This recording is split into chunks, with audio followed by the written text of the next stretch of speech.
durante mucho tiempo ha habido una intención de ver cuál es el progreso educativo en los países. PREAL se ocupó durante mucho tiempo de hacerlo, ahora lo está haciendo el diálogo interamericano en colaboración con EDUCA en esta oportunidad.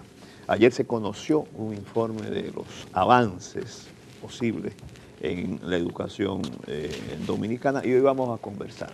Y para conversar sobre este informe tenemos a Ariel Fishman, que es el director del programa de educación del diálogo interamericano, y a Darwin Caraballo, que es director ejecutivo de EDUCA.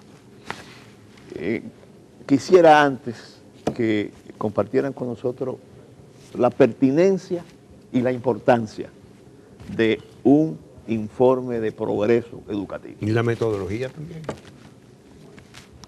Muchas gracias por la invitación, un verdadero placer de estar aquí con ustedes. Ariel, ¿de dónde es? ¿De qué nacionalidad es? Argentino. No habría que preguntárselo cuando uno lo oye la pronunciación, pero puede ser uruguayo. Pues pudiera, ¿no? Aunque los argentinos Darwin no se es uruguayo.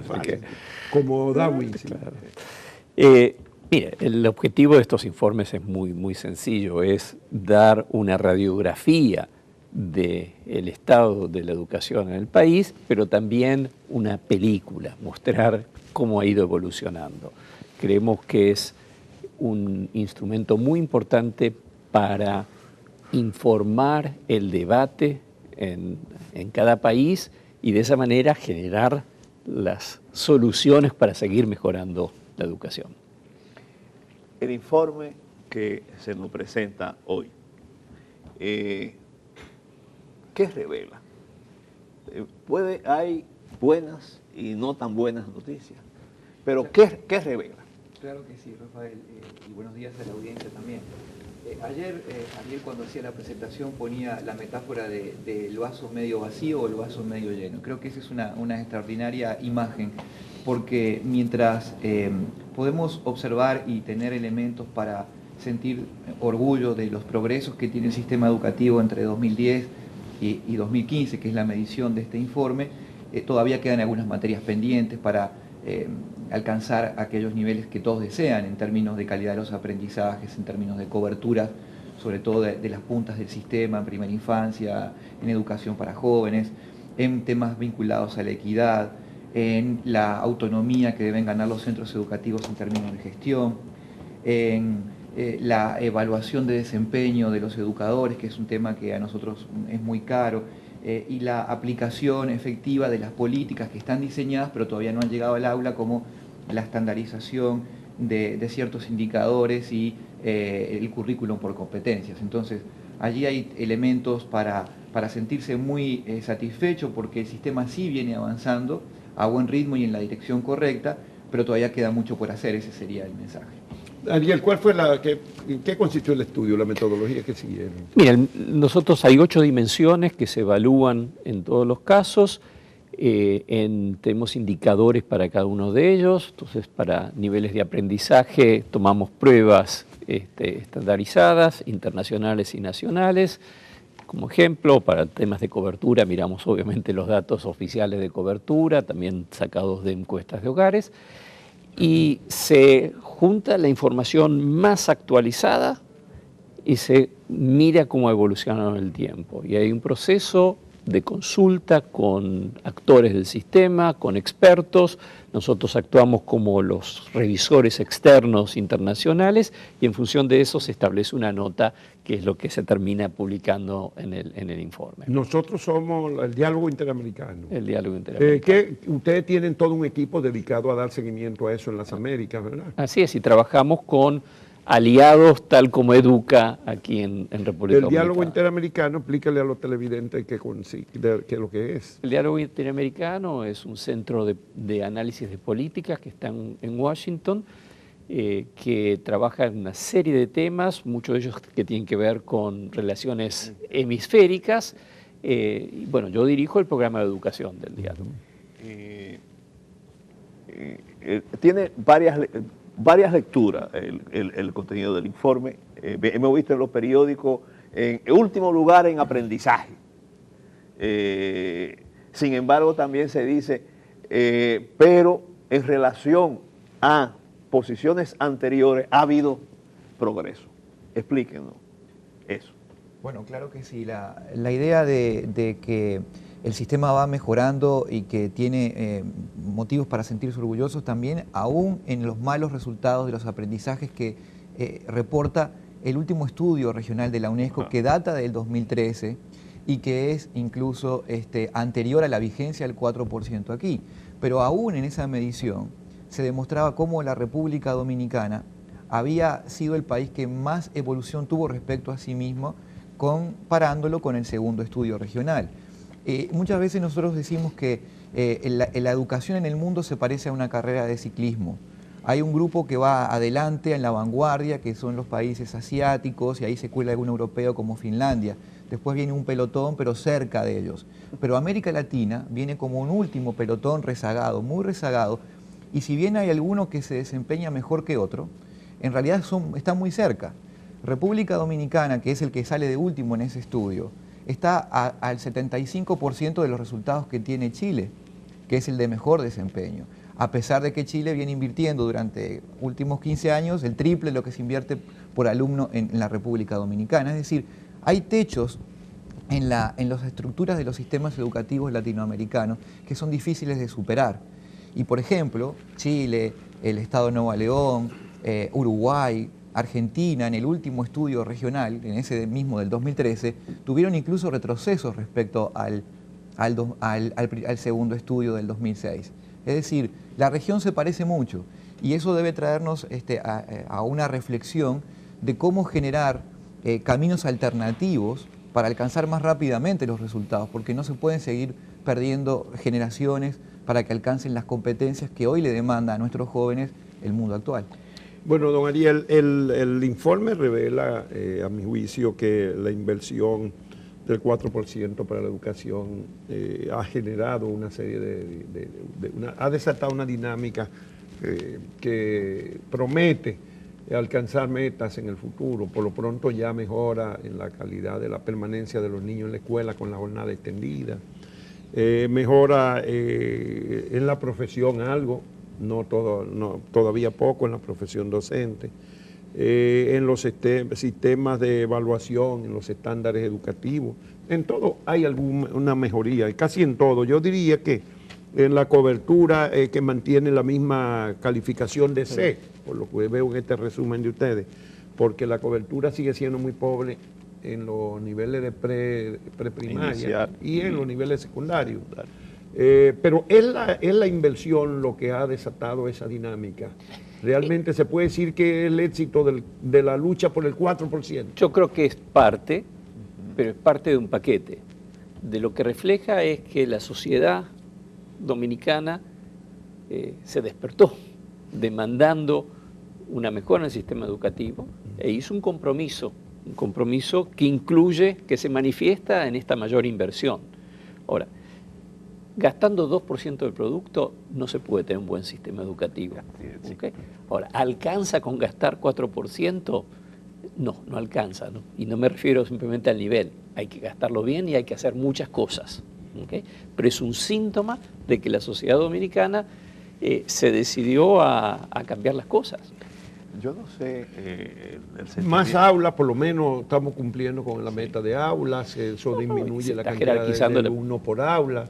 Se está jerarquizando la profesión docente, aumentando los salarios, digamos, cuesta tener un sistema. Ha mejorado los salarios docentes. Yo no sé usted de la percepción, pero yo que trabajé durante muchos años en esto, yo me siento muy regocijado con este reporte de calificación. Partiendo de que estamos en el último lugar, en el último del pelotón. Seguimos abajo, pero... Sí, pero el progreso respecto a cómo estábamos y la tendencia es alentadora. Simplemente, en estas calificaciones, por ejemplo, nosotros en esta oportunidad no tenemos ninguna F en ninguno de las 8 variables. Y antes sí había. Antes teníamos. Nosotros ahora tenemos B, sí, señor, por lo menos en 2 variables. Antes no habíamos conseguido nunca una B. Y entonces hay muchas C también que antes nosotros andábamos siempre en F y en D. Y entonces eso marca una tendencia. Es resultado de un compromiso. Mira, aquí hay dos peligros. La complacencia y la frustración. Exacto. ¿Okay? Ha avanzado el sistema educativo en la República Dominicana. Los peligros hoy es la complacencia de decir que ya hicimos y miramos por otro lado. Hace falta sostener y profundizar los cambios. El otro peligro es la frustración. Es decir, todo este esfuerzo que hemos hecho y todavía no logramos ser un gran sistema educativo. Y entonces abandonar. Entonces creo yo que eso es lo importante. No ser complaciente y no frustrarse, porque el proceso de mejora educativa es un proceso largo. Un proceso sobre todo si pasamos décadas enteras de abandono de la educación. Largo décadas. Y permanente. Hay que mantener, Así es. porque si no se retrocede.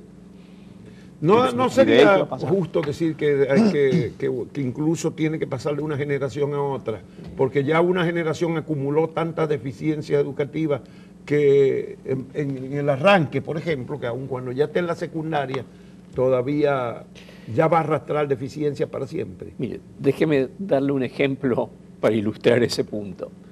En Corea del Sur, que es uno de los sistemas educativos más fuertes del mundo, Sí. la OCDE hizo un estudio el año pasado entre adultos, ¿okay? La población adulta que ya está fuera del sistema educativo hace tiempo. Y se nota la diferencia, mientras que en los jóvenes son los que mejor se han desempeñado en todo el mundo, entre los adultos mayores, ¿okay? Están en un nivel mediocre. ¿Qué quiere decir eso? Que tardó una generación a Corea, le tardó una generación en lograr convertirse, pasar de ser un país mediocre en educación a estar en el tope del sistema. Entonces sí, no es algo que ocurra de la noche a la mañana y hace falta persistencia, trabajo, coraje y seguir adelante. Pensando no en la frustración, pero tampoco en la complacencia completa. El informe también, en la parte final, tiene conclusiones y recomendaciones. ¿Cuáles son los principales desafíos para mantener la marcha ascendente, vamos a decir así? Bueno, hay uno que a nosotros quizás nos interesa enfatizar, que es la primera infancia. A nuestro juicio es la política más rentable que la República Dominicana hoy puede invertir, que hay una decidida definición ya de las autoridades por la apuesta a la primera infancia en el periodo de gobierno que está terminando, donde se creó una política, donde hay el programa Quisqueya Empieza Contigo, pero al cual hace falta ahora inyectarle las capacidades de gestión para que las metas de cobertura realmente alcancen niveles suficientes. Y sobre todo esto, en la ventana de oportunidades más importante para la vida, que son en los primeros 3 años de vida. Allí es donde están las mayores deficiencias y donde se generan las inequidades en el punto de partida. Y una vez que uno recoja a esos niños en el sistema educativo, es difícil corregir esas deficiencias que ya vienen de origen. La inversión en esa etapa de la vida es relevante, es muy importante. Creemos que requiere del apoyo de todos, no únicamente del Estado, que va a tener limitaciones presupuestarias, y es un lugar para que el sector privado, sociedad civil y Estado trabajen mancomunadamente para apostar por los niños más pequeños, que son los más indefensos, y ahí donde se juega gran parte del futuro del país. Otras recomendaciones, Ariel. Política docente. Eso. Mira, es sencillo, digamos. En realidad, el acto de aprender ocurre en esa interacción entre el docente, el niño y obviamente el entorno familiar. Si no mejoramos la calidad del docente, es muy difícil lograr sostener estos cambios. Se han tomado unos primeros pasos muy importantes en lo que llamamos la jerarquización de la profesión docente. Los salarios han aumentado, se ha traído algunos elementos de meritocracia, el tema de los concursos creo yo, es muy, muy importante transparentar el proceso de quién entra a la docencia y hacerlo meritocrático, pero queda bastante por hacer. Y mencionaría dos cosas. Uno es el tema de la formación docente. Y este es un tema muy complicado en toda la región, ¿no? Donde en gran medida tiene que ver con cómo se regulan y administran los institutos de formación docente. Realmente, nuevamente, traer esta cultura meritocrática a la industria de la formación docente. Y el otro tema es el tema de la evaluación, donde si no logramos evaluar de una manera rigurosa y utilizar esa información para mejorar, va a ser muy difícil mejorar la calidad docente. Hay otro asunto que nos remite, pero nos remite a la exclusión social de una sociedad como la dominicana, que es el problema de la deserción a la mitad del camino educativo.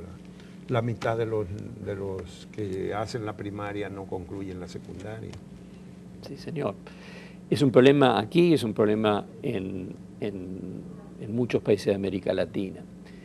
Y allí hay varios elementos. Uno, indudablemente, el contexto social importa, digamos, la necesidad de trabajar, problemas familiares, el embarazo precoz, etcétera. Y sobre eso, creo yo, hay conciencia y se viene trabajando. No es fácil, pero creo yo que hay intervenciones que están orientadas a eso.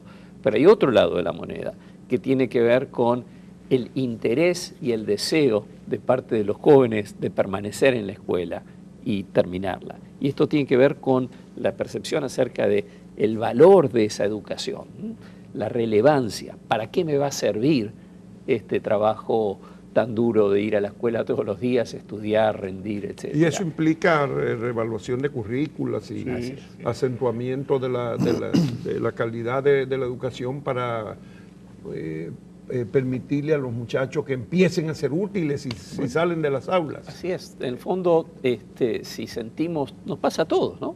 Si uno siente que este esfuerzo no me va a redituar en cuanto a empleo, salarios, ubicación en la sociedad, bueno, lo pruebo un tiempo, pero finalmente me frustro, ¿no? Bueno, en las recomendaciones hay una expansión de una formación técnico-profesional adaptada a la demanda de trabajo y potencialidades en los territorios, fortalecimiento de la enseñanza en el uso de la tecnología de información y comunicación y el idioma inglés, es decir, prepararlo para poder trabajar. Simplemente para remarcar la importancia de la formación de los docentes. El creador de las pruebas PISA decía sencillamente que no se puede esperar mayor calidad en el sistema que la calidad de los maestros. Así de sencillo. ¿Qué nos dice como tendencia la tanda extendida, la jornada extendida? Bueno, la tanda extendida como política tiene un enorme potencial y de hecho ya se refleja en el desempeño de los estudiantes que asisten bajo esta modalidad una leve mejoría. Sucede que la tanda extendida, como ustedes saben, la audiencia también, genera mayores costos para el sistema. De hecho, cuesta el doble que una jornada simple. Es muy sencillo el cálculo. Sin embargo, los procesos de mejora en esos centros todavía no son el doble mejor que la jornada simple. Y ahí está el desafío, porque el país está haciendo un esfuerzo muy grande por financiar una modalidad y un instrumento de cambio de paradigma del sistema educativo, que es la jornada extendida, que tiene un potencial considerable para mejorar los resultados, pero que aún no logra eso. De modo que ya el millón de estudiantes del sistema educativo público que trabaja bajo esta modalidad, el desafío para las autoridades en el nuevo periodo es lograr calidad y lograr mejores calidades de los aprendizajes de los estudiantes, de modo tal de que esa inversión le genere las rentabilidades esperadas de acuerdo al esfuerzo que hace la sociedad. Entonces allí hay un desafío para que esta política que tiene un factor de corrección de las desigualdades de origen también, porque le permiten el acceso a una jornada extendida, a las 3 alimentaciones diarias, tal vez a la tecnología y a talleres, pueda entonces lograr el potencial que tiene. Ariel, nosotros tenemos tasas muy elevadas de niñas que salen de la escuela por embarazo o porque se unen a temprana edad, la mitad ante los 18 años, un porcentaje alto ante 16 años. ¿No es la educación sexual también parte de ese conjunto de instrumentos que hay que dar para que esos muchachos, esas muchachas se mantengan en la escuela y puedan a su vez generar posibilidades de salir de la pobreza? ¿Está eso generalizado en América Latina? No es, creo que sí que es, es parte de la solución. Porque aquí se discute todavía si debemos dar educación sexual en la escuela. No está generalizado, es parte de la solución y todavía no está implementada en el resto de la región tampoco. ¿En la mayoría de los países no? ¿En la mayoría de los países no o sí? No en la mayoría de los países. No, todavía es un sigue atraso. siendo un tema tabú, sigue siendo un tema ¿Y por qué es difícil. un tema tabú a la luz del conocimiento científico que hay? Bueno, es un problema que tenemos los adultos, ¿no? De poder, que fuimos educados en otra cultura donde era un tabú de saber cómo tratarlo. El sexo. Lo vemos todos como padres, cómo hemos tenido que aprender a cómo comunicar cosas que nuestros padres no hablaban con nosotros, ¿no? Ahora, hay un tema importante respecto a eso, Juan Bolívar, que es que el Pacto Nacional por la Reforma Educativa mandata entre los compromisos a incorporar la educación, no diría la educación sexual como tal, sino una educación para hábitos de vida saludables, que tienen que ver con un concepto mucho más amplio de la sexualidad. De hecho, en otra oportunidad si podemos compartir con ustedes un proyecto, Félix y Susana, que estamos trabajando en este momento en modo piloto, que ha tenido muy buenos resultados y trabaja sobre este tema, porque el drama del embarazo adolescente en el país es crítico. Bueno, somos líderes en la región. Y con altas notas. Fíjese que Porque ese es el problema, Ariel, es que lideramos eso en la región. Una de cada 3 niñas y niñas de 19 años ya ha sido madre al menos una vez en el país. Y este es un drama que afecta incluso a los más pobres y a los menos educados. Pero tiene que ver con un concepto más amplio, el cuidado del cuerpo, el respeto por determinados valores, el retraso de una vida sexual activa, que implica de trabajar el tema de una perspectiva más amplia que meramente la sexualidad como generalmente es entendida. Quiero volver al reporte de calificaciones, no caer en la autocomplacencia de que estamos bien, pero tampoco en la frustración de que estamos tan mal. En otras oportunidades nosotros no pasábamos el examen como sistema, nos quedábamos en F y D. Un cálculo que yo hice es, solo tenemos una D deficiente en uno de los 8 renglones, en 5 tenemos C, que quiere decir regular, y en 2 tenemos B, que quiere decir que es bueno. Es decir, esto creo que motiva, primero, justificar que una mayor inversión y un mayor compromiso de las autoridades, de los padres, de la sociedad, comienza a dar algunos resultados positivos. Esa es la manera de mirarlo. Esa es la manera de mirarlo, es, creo yo, ver el vaso medio lleno para volver a la metáfora esa y a partir de allí seguir con el trabajo que es necesario, que no es fácil. No es fácil. Bueno, yo creo que nada más nos resta agradecer muchísimo la compañía de Ariel Fishbein, que lo han levantado muy temprano hoy. Darwin Caraballo ya está acostumbrado aquí en el sol tropical del Caribe. No, y además ha venido varias Nos veces levantamos aquí. más temprano que en Washington, donde está viviendo. Está viviendo en Washington. Sí, señor. Bueno, hay que agradecerle muchísimo a Ariel. Fishbein es el encargado del Departamento de Educación del Diálogo Interamericano. Y Darwin Caraballo es el director ejecutivo de Educa, que es la acción empresarial para la educación. Y Educa tiene razón para sentir satisfacción con este informe que viene a demostrar que la lucha por el 4% para la educación era un comienzo fundamental. Nosotros también aquí en 1+1, durante 2 décadas, peleamos por el cumplimiento de la ley del 4%. Ya no tenemos que tener aquí, teníamos las paraguas amarillas, eran parte de la escenografía de este programa durante años. Salimos a la calle, fuimos a las plazas públicas, aguantamos empujones porque se nos consideraba subversivos. Y la satisfacción es saber que empieza a verse los frutos de ese esfuerzo colectivo.